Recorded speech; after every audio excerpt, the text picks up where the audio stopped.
Hello, good evening. Usually when I talk on the microphone, it means it's time to sit down. You can bring your beer, but I have one question. Try not to drop your beer during the event. It makes this like glass clinking sound. And all right. Hi, everybody. Wow, that happened fast. How many people know who I am? Okay, a couple of you. For those of you who don't know, I'm Sarah Jayanthi. I'm one of the organizers of this event. I'm from a nonprofit organization called Solar One, and we, along with NYC Acre at NYU Poly, are the organizers of this series, Clean Energy Connections. Everybody sitting down? I highly recommend people sit in this area. It comes up on the television, so let's have people think that we're popular. Thanks, guys. All right. So, who's been here before? Oh, we've got some fans. All right, who hasn't been here before? And we've got some new people. Great. Well, I hope you come back. As I said, welcome to Clean Energy Connections, our event of the year, I think it's our third event of the year, Intelligent Infrastructure. This is the part where I talk to you guys about what you are allowed to do and what you're not allowed to do. So first and foremost, this is a live broadcast. We broadcast on Green Tech Media. So I'm going to first ask, please put your cell phones on mute. Second thing, don't turn them off. You know why? Because we believe in online interaction here. And we would like you to tweet that you're here. And there is our Twitter handle, and there is our hashtag. And those are going to be up the entire time. And you can even see yourself tweeting, because we've got a Twitter feed going the entire night. And then the other thing is, this is an interactive discussion. It's not a lecture. So if you have questions for the panelists, we recommend that you guys ask them. And there are two ways to do that. Number one, can somebody hold up their note cards? Anybody? So you all got them, right? And you all got golf pencils? If you have a question, write down that question on the note card and then raise it up. And then one of our runners, do we have runners out here? There's one. Okay, Chris Fowler back there. We've got our runners, and they're going to be picking up the note cards and giving it to my colleague over there, Max Stroll. Yes. And then Max will be filtering them out and telling them to the panelists. The other way that you can ask your questions, if you don't feel like writing, that's okay. I have horrible handwriting too. You can tweet your questions, and I am mining the Twitter feed the entire night. Okay. I think that's everything that you need to know. And with that, I think we're going to probably start the live stream, but we need to find Micah first, so just hold off a second. All right. Thanks, guys, for coming, and I hope you have a good one.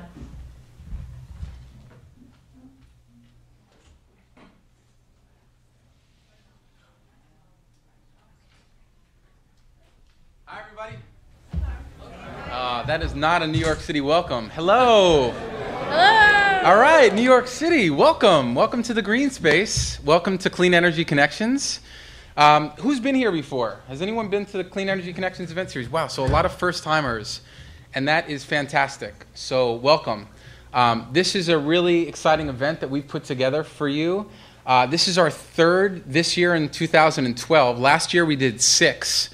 And all of those events, and I really highly encourage you guys, if you have not seen a Clean Energy Connections event before, go to the website, go to cleanecnyc.org, again, cleanecnyc.org, and take a look at some of the video clips that we've assembled for you. We've had some really amazing speakers. Ann Davlin from the Carbon War Room. We've had Rupert Posner from the Climate Group. We've just had luminaries in this space, people who are at the front lines of building a low-carbon economy, and there's more to come. But all of these things are archived in incredible high-quality audio and video, thanks to our friends behind the booth here at WNYC. And we really encourage you guys to take a look and comment and share those videos. It's really a treasure trove, and I think it's one of the things that actually makes doing this in New York City so much fun, and it makes it so compelling. I want to give you guys the reason why we're taking 2 months off to do the next one. during Climate Week NYC, which is the third week in September. So I think September 25th is the next event. 25th, yep. We're going to do an amazing event for you on collaborative consumption.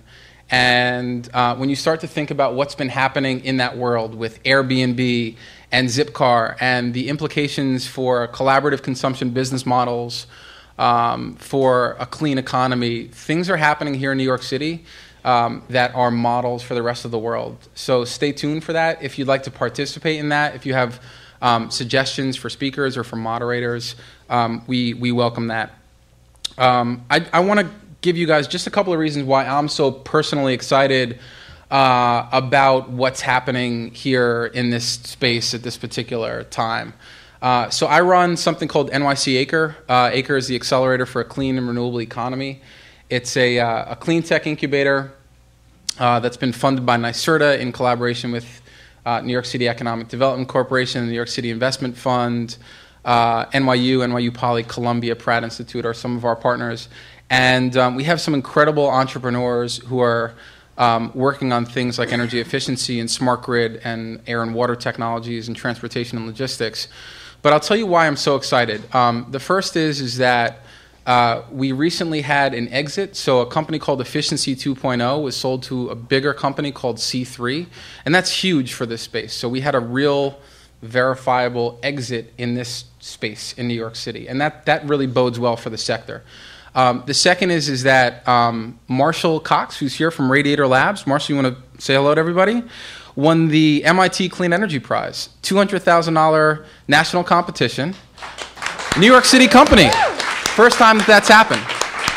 And the third, and hopefully we hear a little bit more about this later on this evening from Constantine, is the announcement of CUSP, the Center for Urban Science and Progress. And that is a really exciting development that I think will fundamentally transform and create a new sector focused on smart cities. So it's a great time to be in this space. And the really neat thing is that you're surrounded, like to your left and to your right, if you don't know people who are sitting next to you or the people in front of you or behind you, get to know them, because there are some incredible people here this evening, some real leaders who are right in the trenches of building a intelligent, smart city here in New York and also around the world. So you don't have to talk to everyone, but talk to a few amazing people, because these are people who are changing the world. 3 events. Tomorrow, if you want to play hooky from school or work, there's the New York City Solar Summit. It's at the CUNY Graduate Center. I think you can just show up and get a ticket. Tell them I sent you, and maybe, I'm just kidding. You won't get comped if you tell them I sent you, but you should go. It's at 365 Fifth Avenue at the CUNY Graduate Center. It's the New York City Solar Summit. Well worth attending. The second is there's an event called Clean Links that's run by SJF Ventures, and that event is on Clean Web, which is a space that we're really excited about. It's the intersection of infotech, of internet software and services, and energy. And that event is on June 13th. If you're interested in registering, you go to cleanlinks june12.eventbrite.com. cleanlinksjune12.eventbrite.com. And that's a great event. And then the third is we're working with the city and Rachel Stern's office for the city's first Green Hackathon. And that's going to be June 29th and 30th. And if you're interested in coming together and working with some great data sets and some great people from the city and from some other organizations, come and code and tell your developer and programmer friends and anyone who's really interested in building things off of data sets that the city has and is making available really to the community to develop on. So thank you for coming. Please come again. Please reach out to me if you're interested in any of those events. Myself or Sarah can tell you more about those things. And you guys are in for a real treat this evening. I'll turn it over to Sarah. All right. Thanks, Micah. So tonight's topic is, intelligent infrastructure, designing smart buildings. And we were actually talking to the speakers in the back, and we really think tonight will be a pretty engrossing and informative discussion on how we actually apply analytics into the city of buildings, right? New York City, and most of our buildings are older. So how do we apply this new technology into an aging infrastructure? Solar One, we're actually thinking about all of these topics right now. not because we have an older building, but we're in the process of designing New York's first energy positive building, which is Solar 2. And so we're really going to be listening to what Ariel and Constantine have to say. So as we've said before, tonight is a conversation. It's not a lecture. So we really want you guys to be interacting with the panelists. Please write your questions on note cards. If you're out in cyberspace or even if you're in the audience, please tweet. And, ask really tough questions. We pick these speakers for a reason. They can take whatever question that you have. So bring them on. Bring it on. And then on a final note, I also just want to mention that this Monday, June 11th, Solar One is actually holding our annual fundraising dinner, which is Revelry by the River. If you really believe in keeping programming like this for New York City's clean tech community, a really great way to support us is to attend Revelry. This year we're honoring Jigar Shah and the Carbon War Room, and Jigar Shah actually also is the founder of SunEdison. So to learn more, there's actually information in your program, and you can also go to solar1.org. So I'd like to thank our sponsors, NYCERDA, Con Edison, Loeb & Loeb, and then Energy Infotech NYC, and our partners, the New York Association for Energy Economics, Delve News, Young Professionals in Energy, and Green Tech Media, and WNYC. We really couldn't do it without our sponsors and partners, so everyone please give a hand for them. We really couldn't do it without them. And with that, I'd like to introduce David Pospisil from Con Edison, and he's going to be doing our opening. David? Great.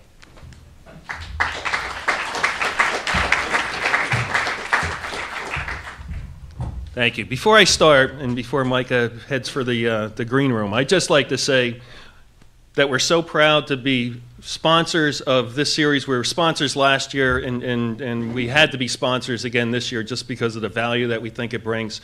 But if you see the quality of this, both of the content and the production, Sarah and Micah have done a fabulous job on this, and I'd really like to just thank them for what they've done to bring this to it. Now, I think Sarah told me I have about 20 minutes, so I'm going to try to be... Oh, 5? Okay. Sorry.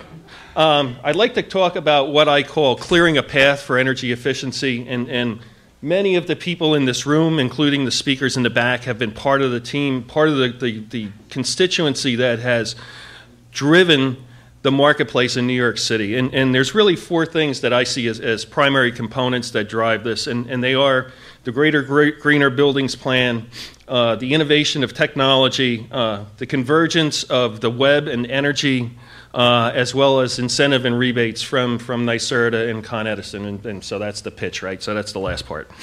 But the Greater Greener Buildings Plan has really been the wedge, if you will, on making things happen here. A legislative mandate that says that for all building owners and managers who haven't paid attention to their energy use or the age of their equipment, you have to do it now. You have to do it or else you're going to get fined and a variety of other things. So sometimes, your mom used to make you eat your broccoli, and this is kind of like that, right, for folks that weren't interested in energy. So the second piece of that is that the final legislation does have performance disclosure in it. So as of this fall, the relative energy performance scores of all these buildings that have been benchmarking and doing a variety of things are going to become public knowledge. So that's going to be out there.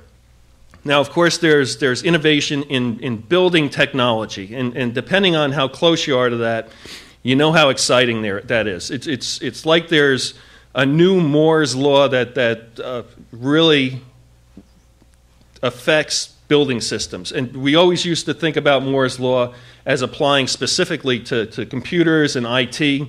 And we've really gotten to a place in the advancement of building technologies where there's a Moore's law, and people need to start looking at building systems more like IT systems rather than some giant iron equipment that they're going to replace every 25 years. And I have to thank Richard Yancey. He brought some speakers out, and one of them was from the Pacific Northwest National Lab back this fall.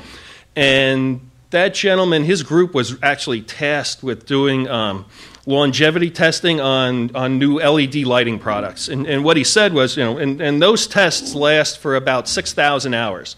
So what he said was, by the time he was taking that equipment off the test stand, it was obsolete and replaced by something that was cheaper, better, and it was going to live a longer time, and it had a higher quality light.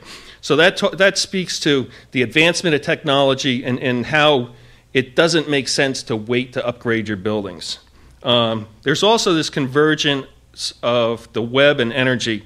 And Micah just talked about the hackathon, and there's tech meetups in New York City, and there's all these things going on, and it's a wonderful thing for us veterans to have all these young people excited about this stuff and working really hard on it. One primary example of that we really like a lot is Honest Buildings. I'm not sure if you've seen their website, but it's basically a way to showcase buildings, what their efficiency is, what their performance is, the types of projects that they've implemented. And guess what? When that data that the city's been collecting becomes available this fall, that'll get plugged in, just like many of the other things that they've been working on at these hackathons, and you'll actually be able to walk down a street in Manhattan and shop for energy efficiency in these buildings. So that's an incredible thing that's just around the corner. And finally, I understand that making investments in this type of stuff, it competes with many other things that businesses have to invest in.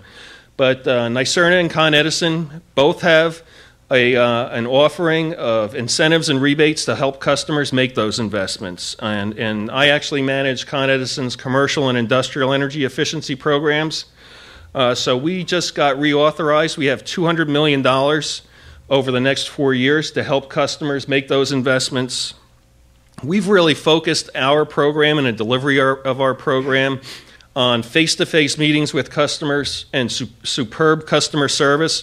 So that's really what we're about. It's not an automated system. We don't want you to mail it in. We won't mail it in either.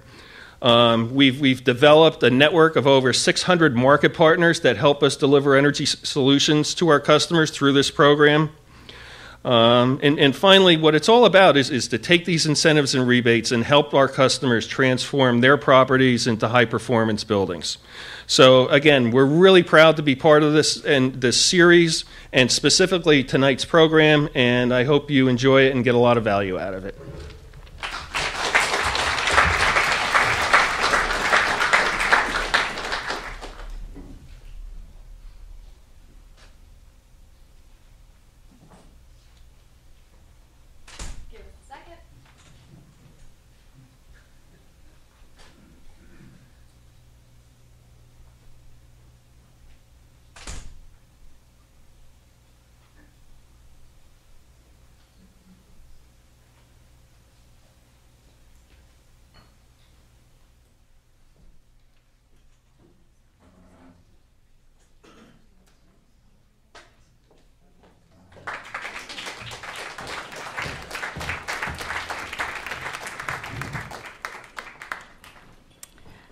Everyone. That was quite an entrance.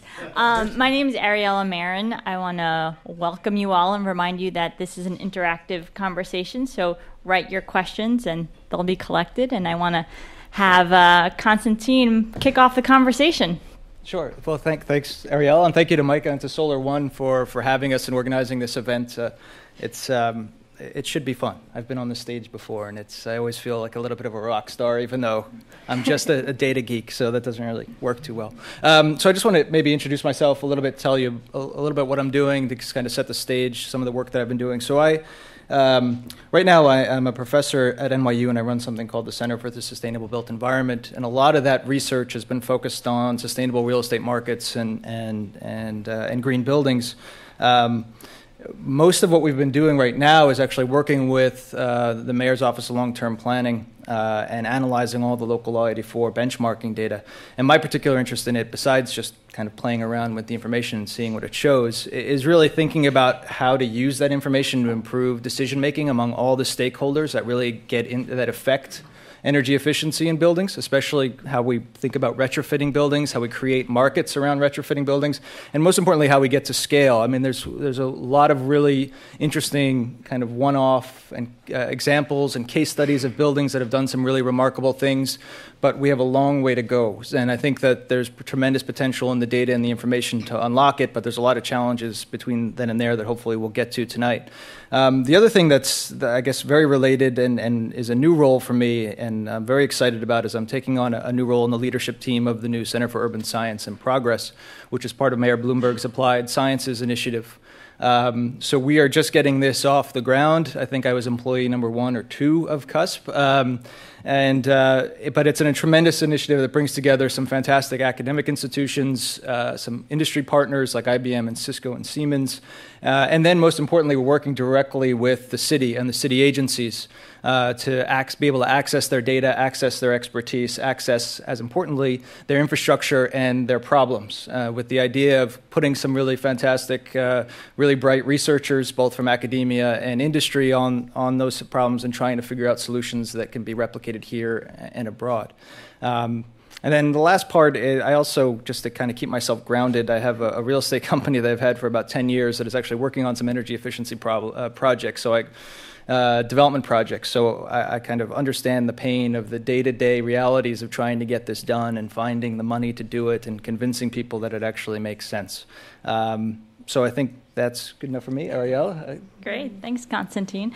As I mentioned, I'm Ariella Marin. I'm the Deputy Commissioner for Energy Management for the City of New York that sits at DCAS. When Constantine said the pain of actually getting it done, that's my job. It's actually my only job right now. I don't have 3 at this point, but maybe soon. But seriously, so my job is to do 2 main things. It's one, my team is responsible for paying all the energy bills for all city agencies. That's almost a $900 million energy bill a year. And number 2, we're responsible for achieving the Plan NYC goal to reduce greenhouse gas emissions 30% by 2017. So you heard reference to the Mayor's Office of Long-Term Planning and Plan NYC and a Greener Greater Building Plan. All of those made sure that the city was leading by example, not just having everyone else do it, the benchmarking, the audits, the retrofits, but making sure that we were doing it first to prove it could actually be done.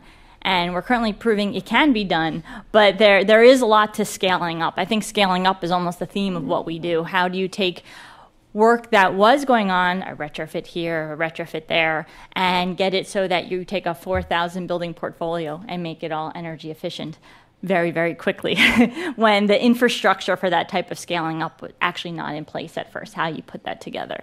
And the way this all circles around to this particular conversation is the only way to do it is having a data-driven approach. You have to prioritize, you have to figure out where your bang for the buck is, and you have to be smart about it and have a process that allows you to make your way through it. And our first step was to do benchmarking of all our buildings. We benchmarked all buildings over 10,000 square feet, so it's approximately 3,000 buildings. We've been doing that since 2010. We just did our 3rd round of it, and we use that information to prioritize for our energy audits, retrofits, retro-commissioning. We use that information to track performance on our buildings as we're implementing our operations and maintenance program. We use that to see how effective our training and outreach and the work that the people are doing, how that's actually going. And we use that to provide more data to go with the rest of the data we're collecting to make sure that we have all the information we need to do some good energy management. I'm curious, have there been any types of buildings or characteristics of buildings that have stood out as kind of the first priority in terms of things that you could probably get some bang for the buck in terms of energy efficiency? Well, the good thing about city buildings is there's a lot of them in really bad condition. So there's a lot of places to have the bang for the buck, quite honestly. What we learned, unfortunately, though, is that there was a lot of skimming the cream off the top. For years, it was normal practice to go in and just do lighting retrofits. They're quick, they're easy, you go in. The problem is, and it's harder to go back to those buildings and go further and get those deeper reductions if you're looking at the total either the NPV or the simple payback of a project, and it doesn't include the low-hanging fruit. It changes the economics of a project a little bit. we have a lot of really big, we have a lot of small buildings, we have a lot of really big buildings, we have a lot of old buildings, and we have a lot of deferred maintenance. So there's a lot to do. Obviously, the buildings that are on STEAM, they tend to have the biggest dollar per CO2 opportunities in terms of reduction because of that particular part of its load. But there's a lot to do. Yeah. Have you found that in your work? Well, that's one of the things we're starting to try to do with the benchmarking data. I mean, the first challenge has really been, more data is not necessarily better data.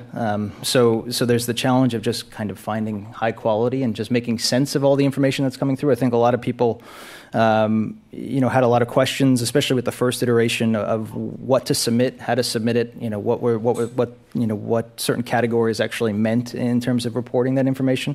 But I think there's, the potential is there, and I think you could start to see some clusters of buildings. I mean, there's some interesting things happening around the older building stock, perhaps being more efficient. So maybe we should be targeting kind of mid-century buildings.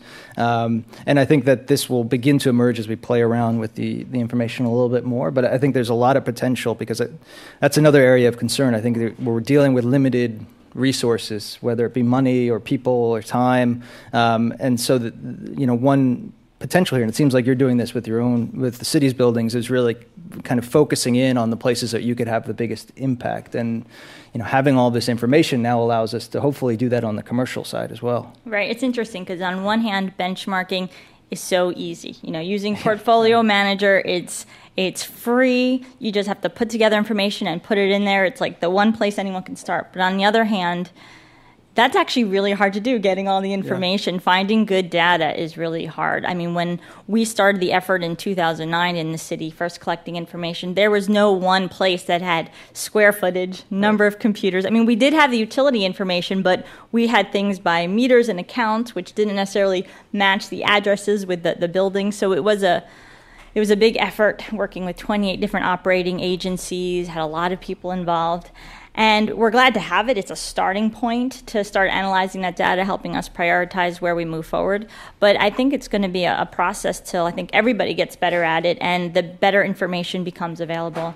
I mean, one example right now is whenever we talk about benchmarking, we have to put a caveat on our fuel oil data. Not all of our boilers that run fuel oil have fuel oil meters, and not everyone is currently, writing down all the readings in a regular fashion. So we had to do approximates based on delivery data. It's completely imperfect, but it's at least a starting point. Are you seeing that in some of the results of the local law 84 information? There is. I mean, there's some gaps in terms of how people reported steam, for example, and steam consumption. But I'm also curious, a big part of this is, how you're communicating the information and how people respond to it. And when you tell one of your building managers that they run a bad building, how are they responding to that?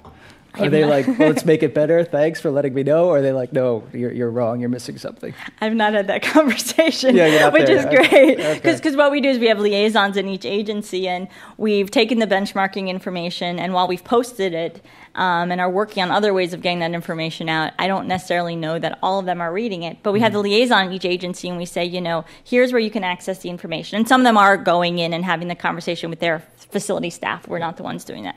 But number two, we've used that information to prioritize our buildings for audits and retrofits to comply with local law 87. So we send them, each agency, the list of these are the buildings we're doing. It's our way of saying these are the buildings that need help. But again, I wish I was in the room. I would love to see that. I'd be curious to see how those conversations go. But you want to maybe take a couple questions? I mean, we could open it up. It's probably a good time for that. Hi, guys. So we actually had a pretty good question online. Let me just grab that right now. It was actually from, let's see. Oh. Hold on, it's loading. Take an old-fashioned question. I know, I should try and take an old-fashioned question. There's a note card behind you if you want in the meantime. Yeah. All right, so how important do you guys think is changing tenant behavior and creating a smart building? And maybe you guys can contrast the commercial tenant behavior versus residential tenant behavior because you're working with two different scenarios there. Sure. Great. Yeah. I could jump in. Sure. So before we started working on our efforts to achieve this 30% reduction by 2017, we did do an analysis on where the emissions reductions would come from. We know that over 50% of those emissions reductions, or at least we expect that over 50% of the emissions reductions is going to come from improvements to the energy performance of existing buildings. A lot of that is going to come from the retrofits, but we estimated that about 12% of our emissions reduction is actually going to come from improvements to operations and maintenance. And that includes both the work that the facility manager is actually doing. Is he or she doing preventative maintenance? Are they scheduling equipment properly? Have they retro-commissioned the building to making sure there's efficient operations, et cetera, et cetera? But they can only control so much. There's the tenants in the building are equally as important. And for that reason, we have I shouldn't call it a robust. I think it's up to other people if you think it's robust. But we're trying to make sure we have a robust outreach program that includes fun things to get tenants interested, having the energy champions at the agencies, having each agency take the culture of their own agency and find ways of engaging staff. I think my favorite is NYPD coming up with their own slogan to get the police officers excited, which is, we may be NYPD blue, but we could also be green. Something like that. I never would have thought of that. I don't know. I mean, you're dealing with a lot of tenants in some of your development projects. Well, yeah, and the commercial buildings. I mean, I think it's quite important. I mean, you're talking about, if you look at kind of plug load use and those kind of things that are generally kind of tenant driven, and which could account for 8 to 15% of a building's energy consumption, depending on how much people are actually using. I think it's important. I think in commercial buildings, we're really talking about incentivizing better tenant behavior. And there's a lot of ways to do that. One is kind of the competitions have been really successful, especially on the residential side. NYU's dorms has done it, and just kind of giving people information and saying, hey, the floor above you is using 20% less energy than you. What are you doing? What's wrong? Shut off your television. Has been effective. And I think when we're talking about larger commercial buildings and larger tenants, the issue really also comes in terms of kind of lease structures and kind of creating those economic incentives. So getting past, I mean, the split incentive problem is essentially in a lot of cases solved. We have the energy aligned lease language that the city was instrumental in putting together that was signed. The first one, of course, that most of you know was signed down at 7 World Trade.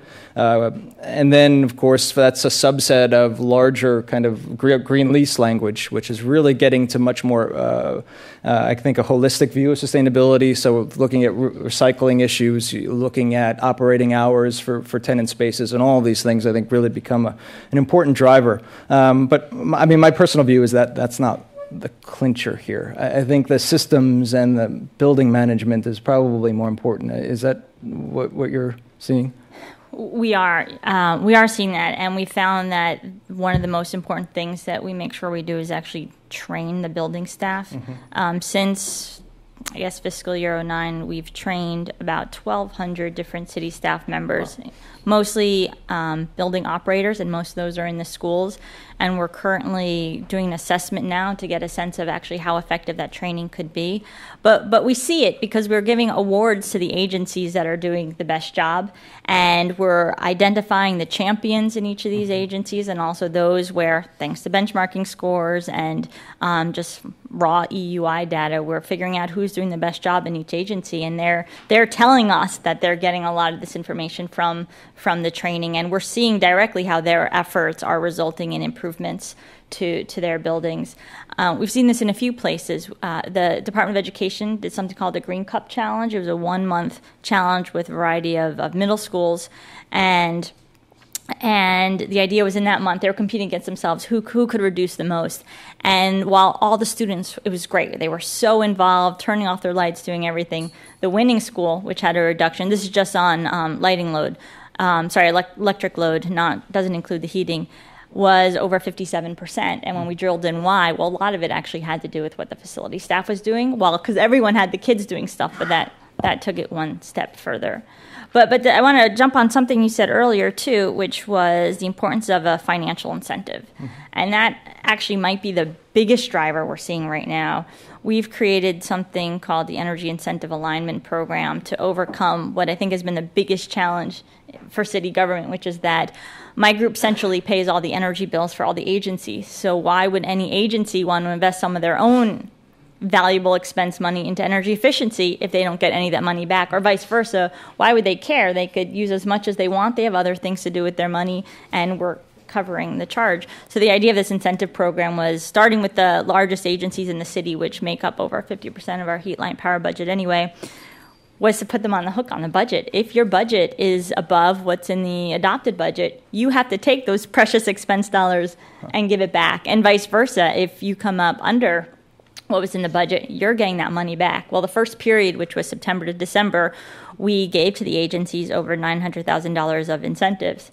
We collected over $1.5 million, and I got to tell you, those agencies, their budget people and their commissioners, for the first time, really care what their energy managers have been trying to say, and those energy managers are finally getting what they want because it's hitting them. Expense dollars are valuable. They're hard to come by. You don't want to have to give any of that back. So when you're prioritizing energy efficiency investments, are you using just kind of standard payback methods and return on investment? Do you have cutoffs and thresholds that you use, or do you have more of a kind of a, I guess, robust way of looking at this?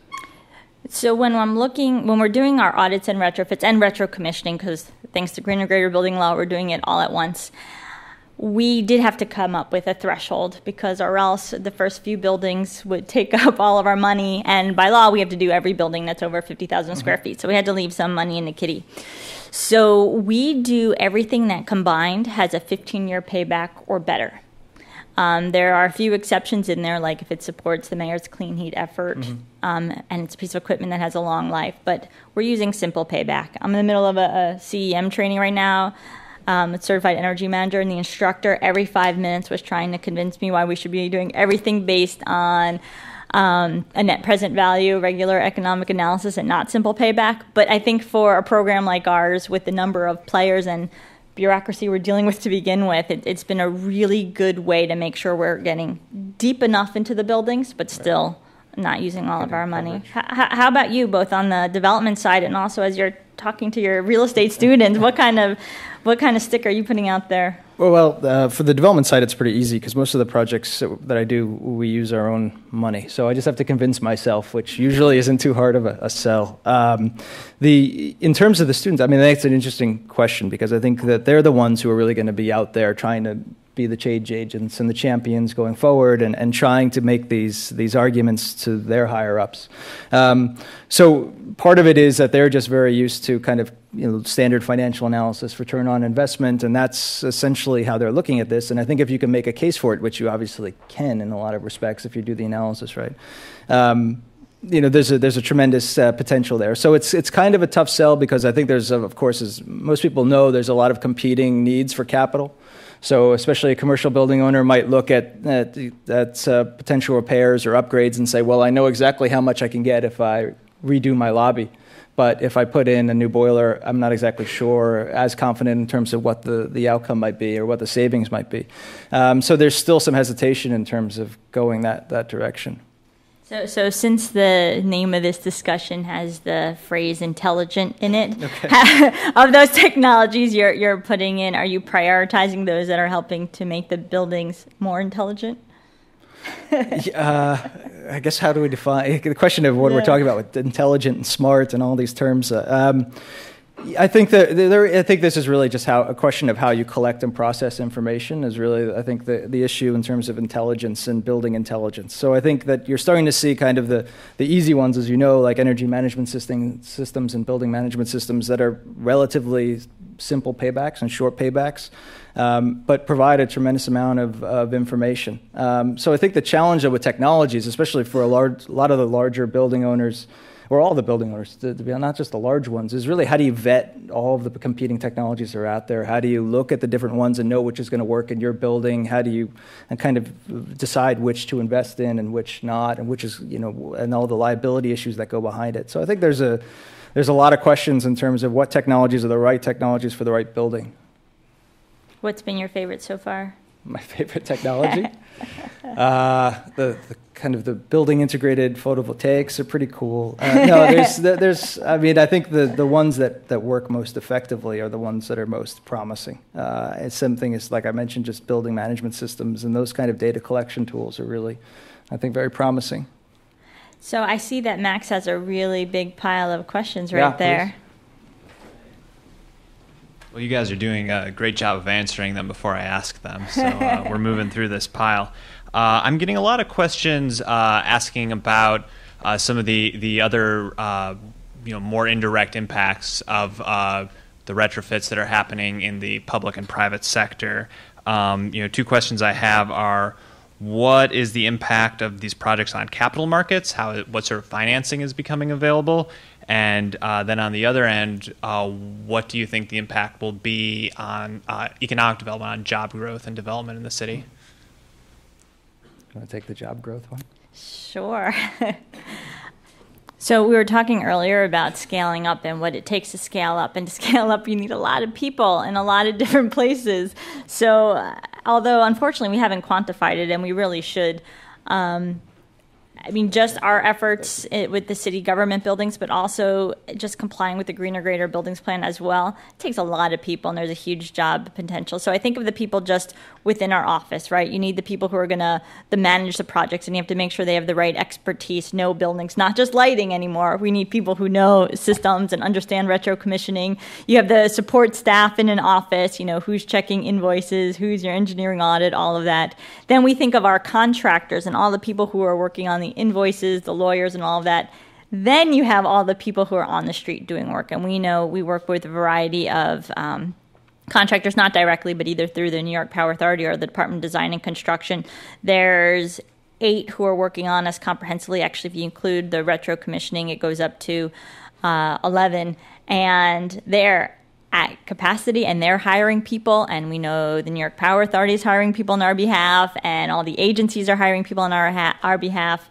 So, I could keep going and going, but I guess the quick answer would have been yes, there's huge growth potential. But we're not I'm not the right one to talk about financing. Not that we haven't been approached by dozens and dozens of dozens, everyone with their new great financing option, how they're going to do work for us for free and we don't have to pay anything, and isn't the world great? And those are great, don't get me wrong. There's a variety of reasons why we don't pursue them, because there is no such thing as a free lunch. You are paying them back in some way, but because the city does have such low-cost debt, and we have a mayor who committed a lot of money to doing this effort, we've actually been self-financing at this point. So I would love to hear your take on the different financing models that are out there, because there's some really interesting ones now. There are. There's the kind of the ESCO model and the performance contract model that I'm sure you've been exposed to. The challenge with a lot of those is that they're, in many cases, they've been effective in certain circumstances, especially for large portfolio owners.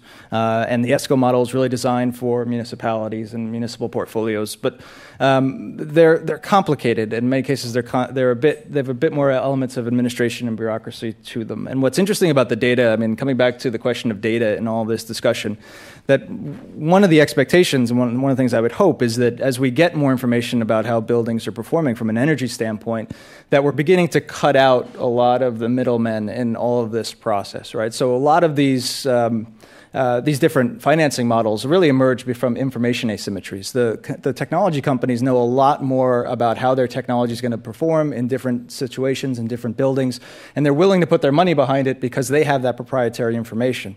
The building owners don't really know any of this, and so there's that gap that they're agreeing to pay for. As building owners have more information, and more importantly, as lenders get more information about how retrofits are performing before and after, and how different buildings perform with different types of systems, my hope and my expectation, and we're starting to see this, I think, is that you'll get to the point where we'll have traditional lenders who are much more willing to put capital into play to do energy efficiency investments, simply because they'll be more comfortable about how to underwrite them. They'll be more comfortable about the risk because they'll be able to say, okay, I'll look at your building. I know 500 other buildings in terms of how much energy they're using, what the characteristics of the building are, perhaps what kind of systems they have, what kind of improvements that they've made, and how that's played out, and what kind of savings they've had from doing certain things. And as we build that kind of knowledge base, I think that's going to make it much easier for the lenders to be willing to provide money here. And what that does is, as you get traditional lenders back into the picture here, it begins to drop the cost of capital. One of the challenges we have with energy efficiency investments is because there's a decent amount of uncertainty around it, that the terms around getting the money is generally much higher than if you were just going out and getting a residential mortgage, which you can get now at 3% because there's really not much risk behind it. Most of them are federally insured. We don't have that kind of certainty. There isn't that kind of certainty around energy efficiency investments.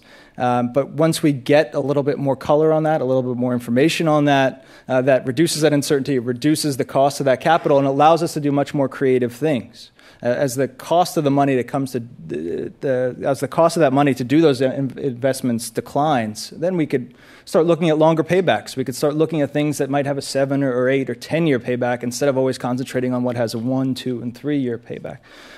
So the impact on capital markets, I think from the data perspective, is really tremendous. And I think that's one way when we talk about getting this scale, that's really unlocking those kind of traditional financing mechanisms and getting away perhaps from reliance on performance contracting and things like that will really move us in an important direction. I think that's right. I think good data is definitely something that's going to help it. And it's also the greater maturity in this field of financing energy efficiency, because you're right, most of the focus today has been on the ESCO market, has been ESCOs on the MUSH market, municipalities, universities, the hospitals, the states, etc.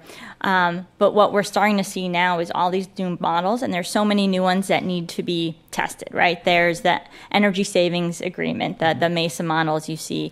There's mortgage products that we're just starting to see emerge, or at least being tested in new ways.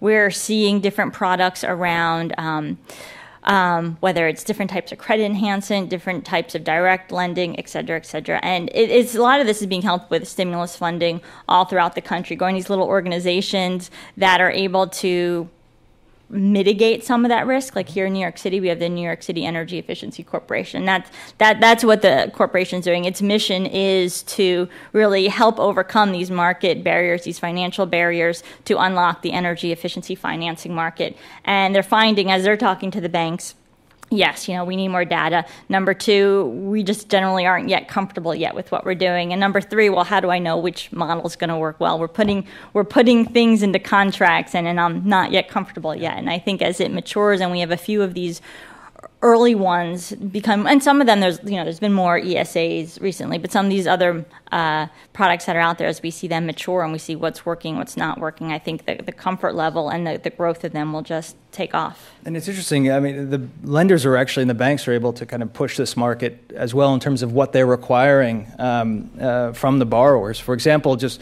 what Fannie Mae is doing in some of their green finance products, and what some of the other residential multifamily lenders are doing, where a building owner actually has to get an energy audit before they could refinance their loan. I mean, seems like a very simple thing, but it could have a dramatic impact because it'll identify places to save money. And it's not that different than when phase 1 kind of environmental studies all of a sudden became required, and banks really were the ones who started that because of liability concerns. And now everyone is required to do a phase 1 environmental study before they get any financing on their building. So you could begin to see it hopefully moving in that direction, that kind of push as well. How long do you think it's going to be until we actually see it? Because there's been talk. I mean, I'm sure everyone in this room has heard it. The financing is coming. There's all these models. There's this, there's that. But when you actually see these programs trying to go forward, you might have one innovative project here, one there. But, I mean, scale is over here. We're just, figuring out the pilots. How long is it really going to take us to get there? 19 months. 19 months, exactly. Yes, no, just from a sense of someone who's developing products and are developing projects. It's going to be incremental, but I think we're starting to see, especially what's interesting, what the city is doing and what some of the other federal agencies are doing, like what city's doing with NYC, the New York City Energy Efficiency Corporation. Where we're kind of getting over that risk for the first movers, and I think that's the hurdle. And we're past that stage where we have the real kind of pioneers taking the risks. We've got those guys have gone and girls have gone through the process, and they've come out unscathed on the other side in most cases. So we're getting past that point of kind of complete unknown, and I think that will just kind of exponentially grow in terms of scaling up, I hope. That is my other hat. I was only able to think of one hat earlier. I'm on the board of NYC, if I didn't mention that. So it's been very interesting working with the staff to see how the development of these projects are moving forward and the challenges. Some of them are data challenges, some of it is the partner, some of it is timing. One huge challenge to energy efficiency, which I don't think a lot of policymakers really take into account, which I think is probably the biggest issue with scaling up, is that an energy retrofit project, unless you're just doing, the tuning up of building or a simple lighting project, it's a construction project with many moving pieces. There's a feasibility study, there's design, there's construction. It doesn't come wrapped up in a nice bow, because if it did, NYC would have moved more projects forward already. We would have been scaled up, the state would have met its goals, everybody would have met its goals. But they're complicated projects. They take a long time, and you have to get the timing right. And a lot happens. Projects fall off in the middle, and that's another thing to complicate the success of this area. I don't really have an answer to that. Just that that's a good one. Needs to be considered. Sounds like time for another question. Yeah. Okay, so the next question is about reactions. Everyone's hopefully by now turned in their benchmarking data. What have the reactions been from building owners, from within the city government? Are people, rushing to take action, or do you think they will? And then on a broader scale, what have some of the reactions been from other cities, seeing what New York City has done? Sure. So I'll field that. So the reaction. So the city hasn't actually gotten their report out yet. It will hopefully be out very soon. I think the reactions have been, there's been a lot of concern among the building owners, because there's this sense of kind of exceptionalism, that every building is different, and that my building isn't like the other building, so how could we possibly compare them and tell us what is good and what is bad? So I think there's a hesitation to perhaps use the information to really beginning to do kind of peer-to-peer comparisons, although the potential is there for that. I mean, the data is getting there to the point where we could begin to, through some regression modeling, through some other kind of statistical techniques, really begin to match up buildings and understand which are the better performers, which are the underperformers, if you will. So the reaction has been, I think, the concern that we don't necessarily just throw out the energy use intensity, the EUI, and say, well, your EUI is 220 and your EUI is 200, so building A must be less efficient. There's a lot of components that come into that, and making sure that we control for the occupancy, the occupant density, the operating hours, whether there's a data center in the building, whether there's a transmission tower on the top of the building. So all these factors, I think, need to really be kind of worked out to kind of hopefully mitigate some of the concerns that have been expressed. And so I think that's an important part of what we're trying to do, is really kind of look through the data that we have now, do some validity testing, clean it up before we start making any, I think before the city really wants to start making any radical changes about what that means. But I think there's some important incremental changes. So one of the analyses that was done actually by a colleague of mine, David Su at Penn, was really looking at the performance of different consultants, so third-party service providers. And looking at all of the buildings that they benchmarked and did the energy reporting for, and see how they compare from one another, and see if there's common problems within different consultants. And then being able to actually bring those consultants in and say, look at what you did with your buildings. I think you have a problem in terms of how you report square footage, for example, or there's an issue in terms of how you're reporting fuel consumption. So those little changes, I think, can have a dramatic impact, especially when you look at the data. 20% or 20 consultants, third-party consultants, did 80% of the benchmark buildings that were done by an outside consultant. So 20 consultants did about on the order of about 2,500, 3,000 buildings that we had in the data that we were playing around with. So it's you could have a dramatic impact just by using the information to really teach people or train people or kind of point out where possible opportunities are for easy fixes and for hopefully remedying for next time. That's great. That really is really exciting, like the power of data. Yeah, every time I get another piece of information, I feel myself grow bigger. So every May 1st when our benchmarking process is done, that's just a big day of growth. I don't think there's been that much huge reaction, overwhelming reaction, because I think it's like we made our goal. It's a lot of information. I don't know how many people are going on to Department of Finance website to look at what we're posting. By the way, we post it every September, so that's when you'll see the most recent benchmarking. But there have been a few little things, and it's hard to tell which is based just on the benchmarking data itself and which is based on a combination of that energy incentive program I was mentioning earlier, aligning incentives. But we do know that people are starting to read the information and read their utility information we send them in ways that they never did before. When I say people, I mean our liaisons in each of the agencies, because now that there's a number and there's that's out there. Plus, the utility information we're sending out is also more clearly articulated as well. They're coming back to us because they're actually reading it and they're telling us where they're finding mistakes, whether it's mistakes in square footage or mistakes in meter reading in a way they hadn't before. Because when you're dealing with that many accounts and had so many old systems and databases, obviously there's going to be imperfect data. So the more that's out there, the better our information is becoming, because people now have a vested interest in helping us improve it. So there's that, and then there's this whole idea that people are watching. And again, I don't know if it's people are watching because the benchmarking scores are out there, or people are watching, meaning their budget people and their commissioners, because of the energy incentive program. But we are seeing some agencies making some really exciting investments on their own. That doesn't have to come centrally from us. I think we're seeing it, funny enough, in ways that support our buildings becoming smarter. We're seeing a few agencies on their own moving forward on campus-style BMS. They may have a BMS here, may have a BMS there. We may be doing a retrofit project in one of their buildings, which the energy audit identified the need for a new building management system, BMS. And they're on their own investing to make them a campus, so they could do a better job of operating all of them from wherever they're perched, because not every building has an operator, or not everyone has the supervisor to that operator right there. So we're starting to see decisions like that and excitement like that, and it's just the beginning. So I hope someone asks me this question next year somewhere on the street if you see me, because I then think we'll really start to see the impact of, again, the two things. It's the incentive, but it's also just knowing you're being watched. It's interesting. I mean, you talk about you joke about the power of data, but I think there's a subset of the world that really thinks the data will solve all our problems, and to a certain degree, it will help us get us there.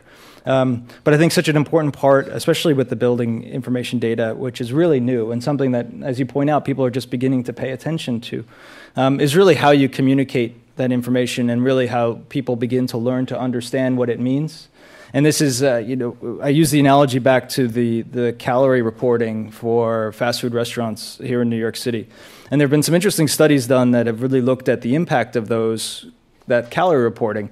And the truth of the matter is that it hasn't had, it's had an effect, but it hasn't had a tremendous effect. And it's had, the most powerful impact it's had is on a group of people who've actually took the time to look at the labels and then also understood what it meant, who knew that 400 calories was about 10% or 20% of what they should be having in a day. And we're able to make informed decisions that way. But what's more, I think, telling is how the producers responded, so the restaurants responded to all of this. So the way kind of Starbucks and some of the other restaurants began to change their offerings to when they all of a sudden had to report that they had offered a 900-calorie donut, they said, well, maybe I don't want to put that in my shelf on my display counter. So they began to change portion sizes, change ingredients, and you could kind of see the parallel to buildings and how owners will have to begin to respond to tenant questions about why is your EUI so high? Why do you use so much energy? And to avoid those kind of those conversations, they'll probably begin to shift the types of technologies that they're using. Micah said that was going to happen, actually, at least once. So I think that is, the power of data is there if we could effectively communicate it and bring it to an understanding of all the different stakeholders that are involved. Yeah, I think that was the hope with benchmarking. Before I was in my current office, I had the pleasure of working in the Mayor's Office of Long-Term Planning and Sustainability directly with a lot of the folks who you're working with and who drafted the Green Integrated Building Plan. And that was the whole idea, is that the building owners themselves, if they knew they had to post a grade up there, even if it wasn't going to have an impact, which we thought it would, just the fact that they had to put something up there. Nobody wants to put that, my building got a 49, I'm below average, No one even wants to say they're, less than a 75. I mean, who wants to advertise the fact that they're subpar, So it is true. Do you think in terms of people who are going to be tenants in your building, are they looking at that information? So we talked about the people, the Starbuckses, but is everyone out in the street similar to the person who's making the decisions on what to buy based on what's out there? I mean, I think it's still really low down the priority list, especially on the residential side. I mean, I think anybody who's rented or bought an apartment, I mean, where was the energy efficiency of the building in your decision? It was probably location, number of bedrooms, price. There are a lot of things that came in before that. On the commercial side, it's similar as well. But you were starting to see some of the, especially the tenants who are taking larger spaces, like Deutsche Bank, for example. When they're going in and taking a large amount of space, they go in with a list of things that they want done to that space to improve the efficiency of it before they'll even lease it. So they have a lot of bargaining power, obviously, because they're taking a lot of space. And it's a priority for them and for other corporations that have social responsibility and corporate social responsibility mandates. So some are beginning to kind of factor that in, but again, I think we're just right on this tip of having enough information to really be able to do that. So there's a lot of panels, obviously, on energy efficiency, financing energy efficiency, benchmarking lately. But one that I saw recently really stuck in my head. There was this woman, Suki at Vornado. I know I'm going first name with her, but I feel like everyone knows her. She's fantastic. But she was telling a story of what's going on in some of the spaces that Vornado manages, and that they'll have these really high-level law firms that come to them and say, listen, we want to be able to hire the best and the brightest from the universities.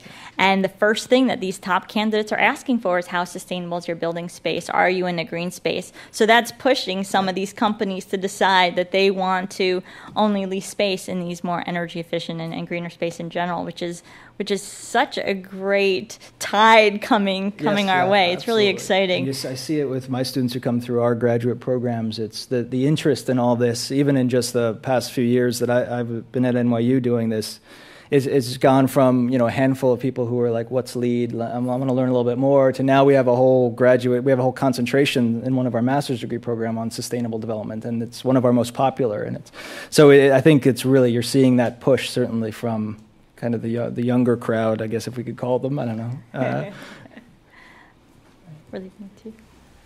So early in the conversation, we talked a little bit about how the need to get beyond the lowest hanging fruit, just lighting retrofits. We've been getting a lot of questions about measures that aren't just in the 5 to 7 year payback range, but are up there in the 10-year, the 15-year payback range.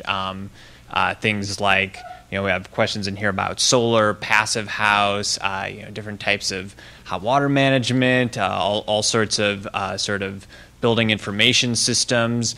Do we need to move in that direction? Do we need to be really testing out and packing in a lot of these kind of more expensive technologies in order to get where we need to go? And are some of the initiatives the city is taking moving us in that direction?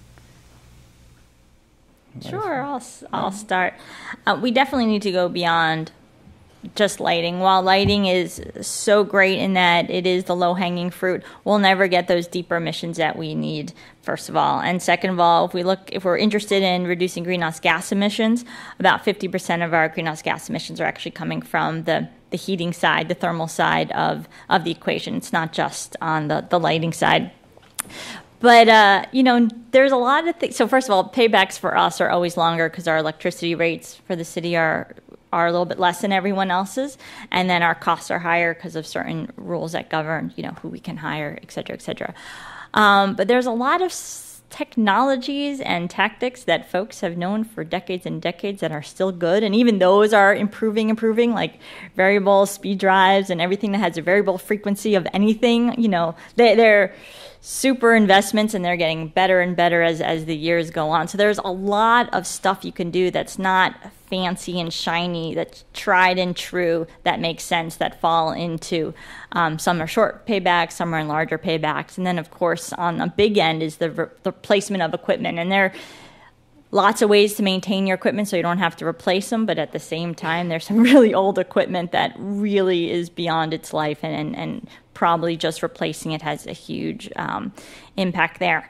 But there is something exciting about the new shiny technologies, and not even all of them are new. Like solar is not new, so I think there's a place for it. But I don't want it to be a barrier, right? Because if people get so caught up on the cost, because solar on a city building, it's not a 10, 15-year payback. It's like an 80-year payback on some of our buildings. Again, we have lower electricity rates. So if I'm weighing what I'm going to do, if I'm doing a comprehensive project in a building, that's not going to be within my 15-year payback, even if there's a lot of low-hanging fruit.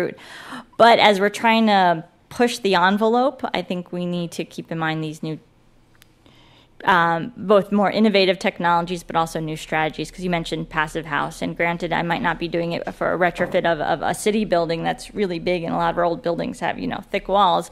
But there is something to be said for a technology, for a strategy that will have amazing reductions without it itself isn't that fancy. It's just, super insulating. So I guess there's no easy answer to that, but that there seems to be a place for different technologies. And if we want to keep going deeper, we still have to keep pushing the envelope and hope that prices eventually do come down. Yeah, it's an interesting question. One thing I'm hopeful for, and I think I'm seeing a lot of, is like a reinvigoration of the design profession around ways to get past, the way we've designed and built buildings essentially the same way for the past 100 years. And I think there's tremendous potential when you look at passive house, when you look at living buildings, when you look at all of these things. I mean, some of them seem a bit far out there, but I mean, the potential is there. And I think the innovations that come from experimenting are tremendously positive and beneficial and useful in terms of getting some of those concepts out to market and getting them commercialized and more adopted mainstream. But I think it's really a kind of a breadth and depth question. There's a question of, do we dig deeper on certain buildings to try to get to 80% energy savings, or do we get 30% energy savings over a larger swath of buildings? And I guess this is from kind of a broader perspective of how do we just reduce total energy consumption, total carbon emissions. And there's another element here too, especially when you talk about solar and distributed generation and other on-site renewables, is what's the proper scale? Everyone focuses on the building. How can we make building X 80% more efficient? But we should really be thinking about districts, about blocks, about portfolios of buildings, and really improving the efficiency of a portfolio of buildings, rather than focusing on how much can we get out of one building. I mean, you could get to much deeper energy savings if you start looking at changing building envelopes, changing glazing, doing all of these things in water reduction. Start looking at black water treatment systems and things like Russ Albanese has been doing, for example. But those are all relatively high cost measures that would really benefit from scale. So the question is, do we begin to look at those more advanced measures and those broader energy savings measures from just the building perspective? And I think that this is something that you probably have an advantage of, because you could look at a larger grouping, a larger portfolio of buildings, and think about things outside of just what do I do at each individual building, right? I would assume that you kind of look at it, can look at it that way.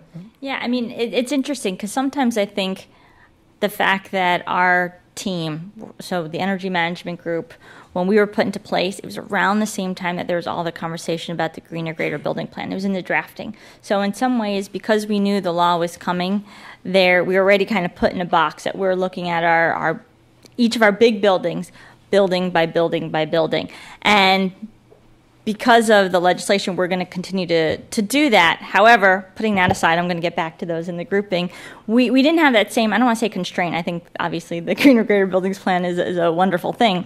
But for our smaller buildings, we have about 1,000 buildings that are under 49,999 square feet. Those are our small buildings. We didn't have that. So what we tried to do is figure out, well, what is the best approach to this building stock? If we can cut them up or group them in any way we want, where we can have economies of scale in terms of measures and see which is most appropriate for different building types, and take advantage of geographic location as well. We could do whatever we want. And the first thing we did was we put out an RFI, request for information, to the industry, and got 32 responses on different ways of doing it. And it's been really fun. We're in the procurement process, so I can't say a lot about that particular program right now, but just in terms of reading the responses to the RFI and the RFP itself, It's so exciting to see what you can do with like buildings in terms of simplifying a system and being able to get to scale. Because, I mean, if you think of our small buildings, they really fall into just a handful of categories. You have our firehouses, which are basically little multifamily buildings with garages. You have your police precincts, you have your libraries, and that's where you have most. Oh, and you have the park comfort stations, which are basically bathrooms that are just out in the middle. So it's really interesting. And so lessons learned from that, we're starting to think about in terms of our larger buildings. We definitely see themes, but we haven't yet acted on them yet. It's actually, as we have more and more audit reports that are completed, we have 125 done, and we have over 100 retro commissioning reports. The ability to, we need to hire more people, but the ability to actually start analyzing it and seeing that will be huge. We are seeing that for certain technologies, though. For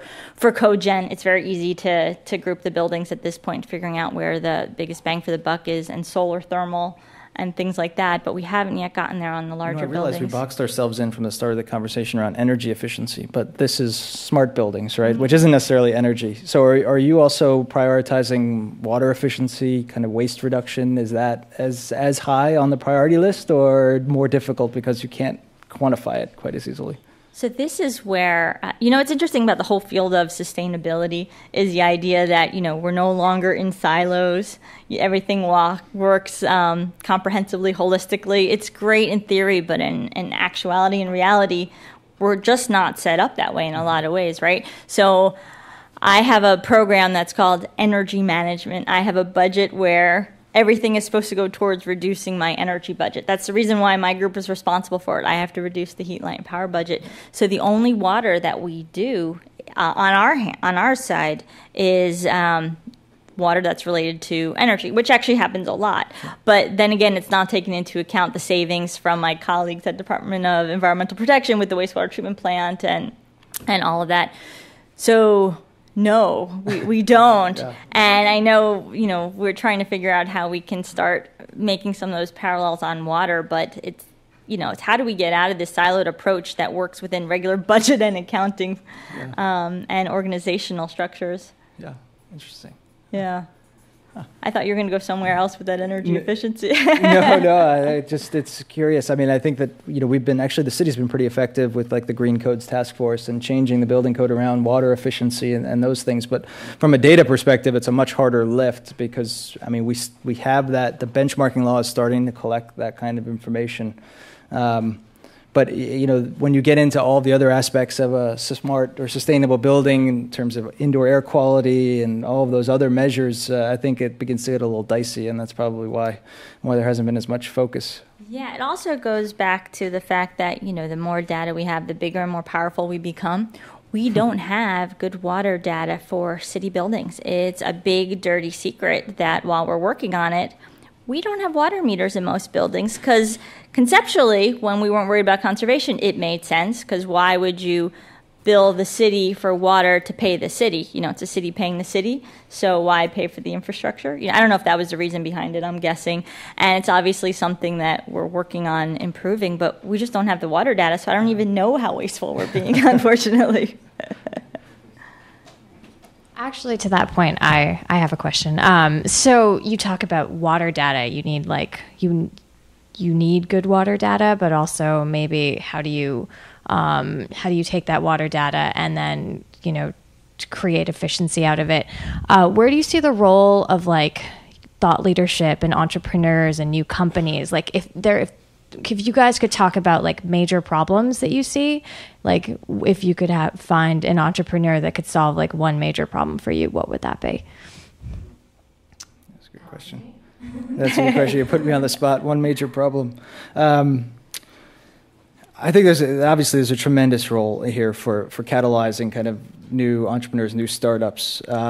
And I think that so much is embedded in the data in terms of how we could begin to use, especially looking at kind of open data and open science and using information that people are freely making available and how we begin to analyze that and process it and make some better decisions from it. So I think that there's a tremendous opportunity in terms of creating analytical tools that really help us collect in the first place, and then understand all of this and make sense of all of this information. And it seems like the Green Hackathon and other things that are happening. I mean, not to put necessarily a plug for that, but it seems like that's really a fruitful area for this. There's obviously a lot of technology startups and companies that begin to kind of emerge from this, but I think really the real opportunity for kind of some of these startup ventures is around the data analytic portion of all this and some of the models that go into it. This is a hard question because I think if you work in city government too long, you become you're a New Yorker, you're cynical anyway.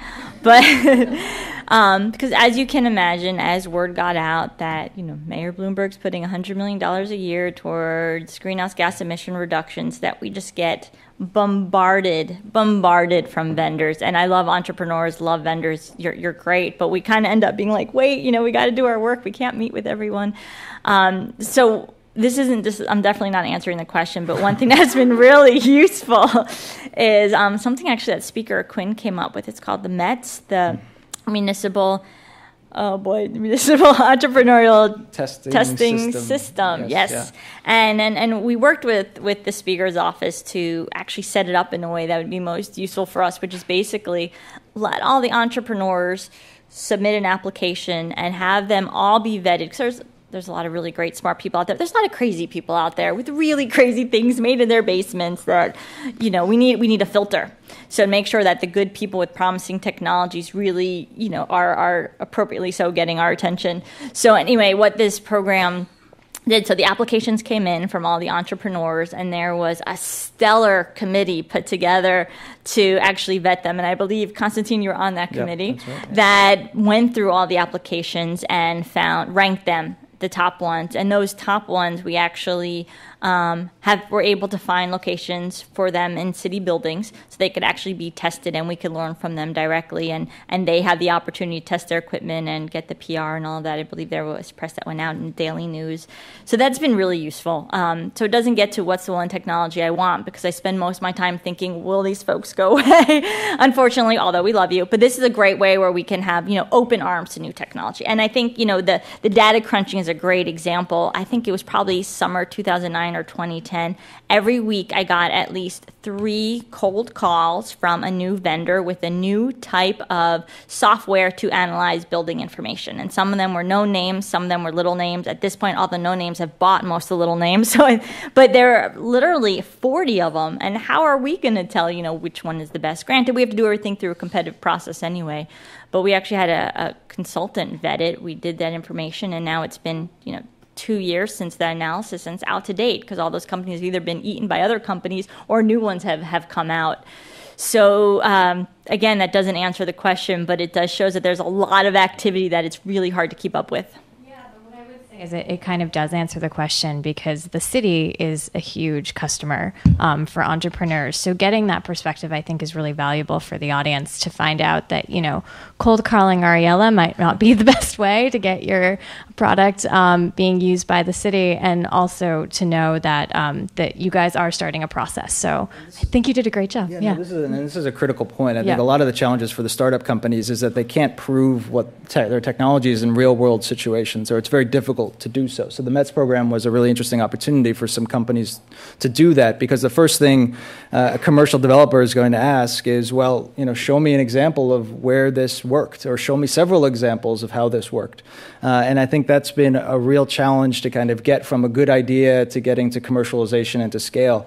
And it's one of the things that actually is, this Center for Urban Science and Progress is a kind of a key concept behind it, is this idea that's really emerging not only here in New York, but in Boston and London. There's been a lot of examples now of kind of the living laboratory, which is really integrating not only kind of the different sectors and components, so whether it be kind of the government agencies and the academic institutions and the private sector, but kind of opening up all of the kind of the city's buildings, and using the city as a test bed, and actually using the people who live in it as kind of beta testers for all of this as well, and getting feedback, real-time feedback from residents and people who live in the cities and are using these kind of things. So I think that how we could open up and find new ways to test and demonstrate these new technologies will make a big difference. I think we'll make it a lot easier too for companies who are really strapped for time, and whether it be you, Ariella, or Vornado or Related or any of these the bigger developers who are trying to vet hundreds of different technology companies. It'll be I think really useful to have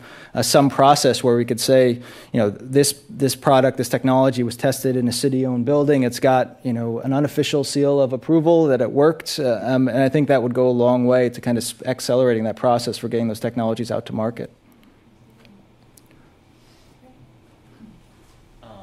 Very quickly, I have one question. Is the METS program still happening? Is there going to be future rounds? Well, we're currently still in the first round in that the winning technologies are just now being installed into the buildings that have agreed to host them. So I think we want to make sure it's successful. But, this was led by Speaker Quinn's office, and so we definitely have really appreciated the program, and we hope the office decides to move forward. So we just talked a little bit about technologies, what gaps you'd like to see filled there. We have some other questions about once again you have a magic wand. What else needs to change to get us to scale up? What's the policy you would put in place, the way people do their jobs you would change, and then since you don't have a magic wand, how do you think we'll get there? I'll take this one because I actually often wish I had a magic wand. I wish I had 3, both in my personal life and at work. Right now we spend a lot of time, and I wish we had more time, reviewing everything that we're getting back from our various vendors and sending it back. We review, send back, review, send back. How do we make sure the quality is there? And I think a huge hurdle in the industry, and again, I'm focusing mostly on energy efficiency of buildings and scaling that up, really has to do with the quality of work that we're getting from contractors. Some are great, some are average, and then some not so good. And we're just learning which ones really fall into each of that category. But bringing up the performance level of everyone would be fantastic if I could just wave that wand and make it happen. And we're especially going to start seeing that now that the Local Law 87 requires the retro commissioning and the rules are coming out. Because here's a field which is new to many people. So not only are we still bringing the performance up on audits and retrofits and making sure we're being smart about it, because there's a lot of ways to really mess up a retrofit project or do things that aren't so smart, whether it's what you test or how much things cost or playing with the payback numbers or being too focused on switching things out and not actually massaging it. But now we're adding this whole new field to it. Your magic wand? My magic wand. Turn the city pink. No, I would put, more realistically, put sensors on everything. That's what I'd like to see. Sensors across the city, on every building, on every system, sub-metering every individual space, so we could really, at a very granular and much more dynamic and real-time level, understand what's happening. And that works for transportation, that works for public health issues, and that works certainly for building energy efficiency. I think having that level of information, taking the human element out of the reporting part of this and the Local 84 stuff, I think would go a long way. So I think that having that kind of quality and depth of information, I think, could be really tremendous. Without that, and that's going to take a lot of time, I think we're moving in the right direction. I think what New York has been really exceptional with, and Ariel has been kind of instrumental to this from the beginning, is really acting as a market maker for energy efficient buildings, where it's provided the framework really to begin to push people in different directions. Not necessarily force them in different directions, begin to push people, make them think about their energy consumption, make them think about how they're comparing against their peers. And then as they begin to kind of get more understanding, you raise the standards a little bit. So we're improving our building code, we're incorporating a lot of the elements from the Energy Code Task Force.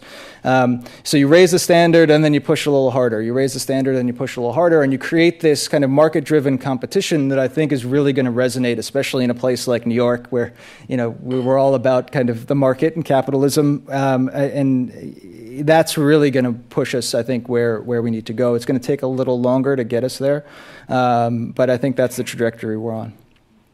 That's actually great. For closing out, if you guys have any more closing remarks, if not, we can end right here. Any last thank thoughts?